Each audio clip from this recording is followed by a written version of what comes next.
They funded both sides of wars, bankrolled empires, and shaped global banking before countries even had central banks. While kings fought, the Rothschilds calculated. They turned Napoleon's defeat into billions, built Europe's railways, and quietly wrote the rules for modern banking. Every crisis made them stronger. Governments borrowed. They collected. So who really owns the system? The politicians we see, or the financiers we don't? Every empire has its founding myth, and the Rothschilds began with a man who had nothing. Mayer Amschel Rothschild was born in 1744 in Frankfurt's Jewish ghetto. Barely a square mile of crowded alleys, 3,000 people, no rights, no citizenship, and heavy taxes on every trade. Yet from that confinement, he built a global empire that would outlast kings. Mayer began as a coin dealer. He studied rare currencies, learned their origins, and befriended collectors. One of them was Prince William of Hesse-Kassel, one of Europe's richest nobles. Mayer managed his coin collection so meticulously that William trusted him with his fortune, nearly 600,000 pounds, worth over $100 million today. During the Napoleonic Wars, when armies looted and borders shifted, Mayer secretly safeguarded William's wealth, using coded letters and couriers to move gold across occupied territories. It was genius in motion: loyalty, speed, and secrecy. Before his death in 1812, Mayer left his sons with a plan that would reshape finance forever. He sent each one to a different capital: Nathan to London, James to Paris, Salomon to Vienna, Karl to Naples, and Amschel stayed in Frankfurt. Together, they became known as the Five Arrows, symbolizing unity and reach. They communicated faster than governments, using private couriers, ciphered letters, and information networks decades before telegraphs existed. That speed became their weapon. Nathan, the boldest of them all, changed history in 1815. While Europe waited for news from Waterloo, his agents brought him the results a full day before anyone else. Knowing Napoleon had lost, Nathan dumped British bonds to spark panic, then quietly bought them all back when prices crashed. When the truth emerged, the market rebounded, and Nathan made an estimated £40 million, roughly $6 billion today. The family's motto was clear: Concordia Integritas Industria, unity, integrity, industry. It wasn't just words, it was strategy. They lent to governments, built trust with monarchs, and never betrayed a client, no matter the politics. By the early 1800s, the Rothschild name stood for absolute reliability in a world of collapsing empires. But how did a family of Jewish outsiders, barred from owning land, entering universities, or joining high society, become the trusted bankers of kings and the backbone of European power? That story begins when nations themselves became their clients. The moment Mayer's sons spread across Europe, something new was born. The world's first real international bank. It wasn't a company or a government department. It was a family, connected by blood, secrets, and trust. The moment Mayer's sons spread across Europe, something new was born. The world's first real international bank. It wasn't a company or a government department. It was a family, connected by blood, secrets, and trust. Together, they could move gold, silver, and information across borders faster than anyone else. Nathan's London office became the beating heart of this system. He lent Britain over £20 million to fight Napoleon, money raised by selling bonds and moving gold through smuggled routes across Europe. That's around $3 billion today. When governments needed money for war, they called Nathan first, not Parliament. He once told a journalist, "I care not what puppet is placed on the throne. The man who controls Britain's money supply controls the British Empire." He wasn't bragging. He was just describing reality. Meanwhile, in Paris, James Rothschild built an empire of his own. He financed the French railways, the Louvre renovations, and the Suez Canal. When the French crown ran out of funds, it was James they turned to, not their own treasury. People said, there are 6 great powers in Europe: Britain, France, Russia, Austria, Prussia, and the Rothschilds. By the 1830s, the family's combined fortune was estimated to be larger than that of the 10 richest European aristocrats combined. They were rich enough to lend to nations, but still couldn't dine with nobles because they were Jewish. Monarchs gave them titles, yet some societies still barred them from membership. They owned palaces, but faced prejudice at every turn. Still, the family's power grew. Their bonds funded railways, mines, and governments. They practically created the modern bond market. When one brother's country fell into crisis, another stepped in with cash. That's why their crest, the 5 arrows, became more than a symbol. It was a message: break one, and the others still stand. But power built on debt always comes with enemies. And when Europe began to burn with revolution, it wasn't kings people blamed, it was the bankers who had lent them money. By the mid-1800s, the Rothschild name was everywhere, on railway contracts, gold shipments, and royal debts. They'd become the bankers of kings and the lenders of last resort. But success had drawn a new kind of danger: anger. Ordinary people saw the family's name linked to monarchies and taxes. When revolution spread through Europe in 1848, the mob didn't shout against governments first. They shouted against the bankers. Crowds attacked banks in Vienna, Paris, and Naples. Leaflets accused the Rothschilds of owning nations. In Vienna, Salomon Rothschild was forced to flee for safety. Yet, while others panicked, he kept his cool. He had already diversified. The family's money was no longer just in government loans, it was in railways, mining, and steel. Salomon personally helped finance the Austrian Northern Railway, one of Europe's first major train networks, which later carried coal, soldiers, and industry across the empire. At the same time, James in Paris saw a chance, not a crisis. He moved capital into French infrastructure and even helped rebuild after the 1848 chaos. By the 1850s, Rothschild lines stretched from Paris to Vienna to Naples, with more than 4,000 kilometers of railway connected to their investments. The family had turned rebellion into business. Their letters from this period read almost cold, but brilliant. "We cannot control events," one brother wrote, "only prepare for them." That summed up their power. They didn't make history. They stayed one step ahead of it. To polish their image, the family also poured money into art, science, and hospitals. They funded research, built museums, and became patrons of universities. Philanthropy softened the public view, but deep down, it was also strategy, a way to protect their name from politics.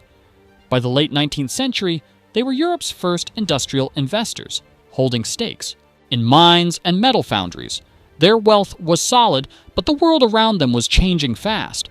America was rising, oil was replacing coal, and a new generation of bankers was learning their playbook. And somewhere across the Atlantic, a different kind of empire was quietly forming, one that would soon challenge their gold with something far more powerful. By the late 1800s, the world was changing fast, but the Rothschilds were still at the center of it. London had become the world's financial capital, and Nathan's descendants controlled the city's gold markets. The London Rothschild Bank was so powerful that even the Bank of England trusted it to handle gold shipments and international payments. Every major government wanted a line through their vaults. The family's reach now stretched far beyond Europe. They helped finance Cecil Rhodes's diamond and gold empire in South Africa. Yes, that Rhodes, whose fortune created De Beers. They backed railroads in India, mines in Australia, and even early telegraph projects linking continents. Their gold traders could move prices with a few quiet words on London's exchange floor. By 1900, their estimated family wealth was more than £600 million, equal to around $80 billion in today's money. However, wealth brought competition. Across the Atlantic, powerful American families were rising. J.P. Morgan, John D. Rockefeller, the Warburgs. These men studied the Rothschild model, then built their own. London's control over money began to face pressure from New York. Yet, for decades, whenever the Bank of England needed gold to stabilize the pound, they still called one name Rothschild. One of their biggest moments came in 1875 when Britain bought the Suez Canal shares from Egypt. The deal was arranged in just a few days and financed entirely by Lionel de Rothschild's bank. Without that loan, Britain might never have gained control of the canal, the lifeline of its empire. It showed once again that the family wasn't just about money. They were a force behind geopolitics itself. The world's gold literally passed through their hands. But as empires grew, so did tension. Europe was arming, colonies were rebelling, and America was preparing to take the lead. And then, just when it seemed like nothing could shake the family's hold on finance, the unthinkable happened. The world went to war. The 20th century tested every kind of power: kings, empires, and especially money. The Rothschilds had survived revolutions and rival bankers, but World War was a different game. When the First World War broke out in 1914, the family found itself torn between nations they had once helped build. The London branch backed Britain, the Paris branch supported France, and the Vienna and Frankfurt branches were tied to the Central Powers. For the first time in history, the Rothschilds were funding both sides of the same war. It wasn't greed, it was survival. Their network had always depended on neutrality, but as the war dragged on, old systems collapsed. The Austro-Hungarian branch fell with the empire in 1918, and the family lost many of its continental estates. Still, they remained influential in rebuilding Europe's finances through new institutions like the League of Nations Bank. Then came an even darker storm. In 1939, as Nazi Germany rose, the French Rothschilds became a target. The Gestapo seized their Paris bank, their vineyards, and their art collections. James de Rothschild's heirs were stripped of citizenship and forced into exile. Priceless paintings and jewelry vanished into Hitler's vaults. It was the biggest theft of private Jewish wealth in France. After the war, the survivors started again from almost nothing. Guy de Rothschild rebuilt the Paris branch in 1953, reopening Bank Rothschild and re-establishing trust in a new Europe. His cousin, Evelyn de Rothschild, led the London branch and guided it through Britain's privatization era in the 1980s, advising on major deals worth billions. Together, they helped shape the birth of the World Bank, IMF, and post-war financial systems that still govern global trade today. By the late 1990s, the family's empire looked different. The age of gold was gone. Now it was global finance, mergers, and investment funds. They owned vineyards, art, and media shares, but the name still carried quiet influence in boardrooms and central banks. However, whispers about their hidden power never stopped. Every crisis, every shift in the markets brought their name back. And that raises the final question. After all these centuries, are they still ruling finance, or have they become prisoners of their own legend? Even after 200 years, the Rothschild name still carries a strange kind of weight. Say it anywhere, in business, in politics, even in conspiracy circles, and people react. Some think of banking genius, others whisper about secret power. The truth is far less dramatic and far more human. The family that once loaned money to kings now runs a modern financial firm like any other, but with a history no one else can match. In the 21st century, Rothschild & Company manages around $100 billion in assets. They advise governments, big corporations, and global investors. They no longer control the world's gold or print influence behind closed doors, but they still sit at the same tables where billion-dollar deals and policies are shaped. David de Rothschild, one of the current heads, shifted the firm towards sustainable finance, clean energy, and tech investment. His cousin, Alexandra de Rothschild, became chair of the Paris branch in 2018, marking the first time a woman led the family bank in its 200-year history. However, with their legacy came myths, endless ones. From claims of controlling central banks to secret societies, the Rothschilds became the default villains in every money-related rumor. It's ironic because the real power of the family today lies not in control, but in reputation. They built the rules modern finance still follows: credit systems, bond markets, international loans, and banking networks that connect every economy. Therefore, their influence is in the system, not above it. Over the generations, they also became quiet philanthropists. The family founded hospitals, supported scientific research, and helped preserve thousands of historical artworks. Their vineyards in Bordeaux still produce some of the world's finest wine, and their charities quietly support education and medicine worldwide. So are the Rothschilds still the puppet masters people imagine? Not anymore. The real story is more fascinating. They designed the architecture of modern capitalism itself, and even though empires fell, the framework they built stayed standing. Every time a government borrows, a market opens, or a crisis hits, the echoes of their system still move quietly beneath it all. Thanks for diving this deep.